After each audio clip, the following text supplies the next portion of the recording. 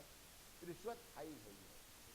اچھا، عدالت میں جج کو گفٹ دینا، عدالت میں جس عدالت میں تمہارا مقدمہ چل رہا ہے، یہ لینے والا بھی گنہگار، دینے والا بھی گنہگار، ہر حال میں گنہگار ہے۔ آفیسرز کو رشوت دینا اس بنیاد پر نہیں، کوئی آفیسر آپ کے علاقے میں آیا، آپ سوچے ہو سکتا ہے اس سے کام پڑ جائے، آپ اس کو ویسے ہی گفٹ دے رہے ہیں، ہولی دیوالی لے جا کر کے بانٹ رہے ہیں، عید بقرعید میں گفٹ لے جا کر کے دے رہے ہیں کہ کبھی فیوچر میں اس سے کام پڑ سکتا ہے۔ لینے والے کے حق میں بھی رشوت، دینے والے کے حق میں بھی رشوت، کیونکہ وہ جو جس کو آپ دے رہے ہیں پیسے اس آفیسر کو، اس کے پہلے تو آپ نے نہیں دیا، وہ آفیسر آپ کے علاقے میں نہیں تھا، تو آپ کے علاقے میں آیا، اب آپ اس کو رشوت دے رہے ہیں، پیسہ دے رہے ہیں کہ ہمارا کام، جیسے الیکشن کے موقع پہ جو کینڈیڈیٹس ہوتے ہیں ان کو علاقے والے پیسہ دیتے ہیں، بہت سے لوگ ان کو کیا ہوتا ہے کہ اگر یہ جیت گیا بندہ تو اپنا کام کیا ہوئے، جو رکا ہوا ہے سارا کا سارا کام ہو جائے گا۔ لینے والے کے حق میں ہر حال میں رشوت، دینے والے کے حق میں بھی کیا ہے، ہر حال میں رشوت ہے۔ لہذا اس طریقے سے اور بہت سی چیزیں ہیں۔ بہرحال آپ بنیادی طور پر یہ سمجھیں، جو ہماری ذمہ داری ہے اس ذمہ داری کے عوض میں تنخواہ بھی آ رہی ہے اور کیا ہو رہا ہے، پیسہ بھی آ رہا ہے، دوسرا وہ رشوت ہے۔ ایک بہت بڑا سیلس ڈپارٹمنٹ میں رشوت چلتا ہے، ہر ڈپارٹمنٹ میں ایک کچھ لوگ ہوتے ہیں آفیسر جو سیلس کو سائن کرتے ہیں کہ صاحب اس ڈپارٹمنٹ میں اتنے سامان کی ضرورت ہے۔ اب وہ سامان والا بندہ کہتا ہے مجھے وہ سامان بیچنا ہے، میں جا کر کے کہتا ہوں صاحب آپ میرا سامان اپنے ڈپارٹمنٹ میں لگائیے، کچھ نہیں، دو طریقے سے دیتا ہے۔ ایک تو کیا کرتا ہے کہ کمیشن فکس کر دیتا ہے، صاحب اگر میرا 10,000 روپے کا سامان آپ نے بکوایا تو اس میں سے ہم 1,000 روپے آپ کو دیں گے، تو 1,000 روپے اس کو دیتا ہے، یہ رشوت۔ دوسرا کیا کرتا ہے، اگر وہ بہت شریف آدمی ہے دونوں، تو عید بقرعید ہولی دیوالی یہ جا کر کے اس کو کیا کرتے ہیں، گفٹ دے رہے ہیں۔ یہ سیلس ڈپارٹمنٹ کا ایک بہت بڑا جو ہے وہ رشوت کا دھندا چل رہا ہے۔ اچھا، وہ صاحب کہہ رہے ہیں کہ صاحب میں نے مانگا تھوڑے ہیں، وہ کہہ رہا ہے میرا اتنا سامان بکا دو گے، بھائی اگر اس نے کہا کہ تم میرا 1,000 کا سامان بکا دو گے، میں تم کو 100 روپے دوں گا، وہ 100 روپے گورنمنٹ کے اکاؤنٹ میں آپ ڈال دیں کہ بھائی میں نے اس کو بارگننگ کر کے اس کو اتنے میں کر لیا ہے، یہ بھی کر سکتے ہیں، گورنمنٹ کو فائدہ پہنچائے۔ جس ڈپارٹمنٹ میں آپ نے وعدہ کیا ہے کہ صاحب میں ایمانداری سے کام کروں گا تبھی آپ کو جاب دی گئی ہے، کسی بھی ڈپارٹمنٹ میں اس بنیاد پر آپ کو جاب نہیں دی گئی کہ میں خوب بےمانی کروں گا لہذا مجھے جاب دے دو۔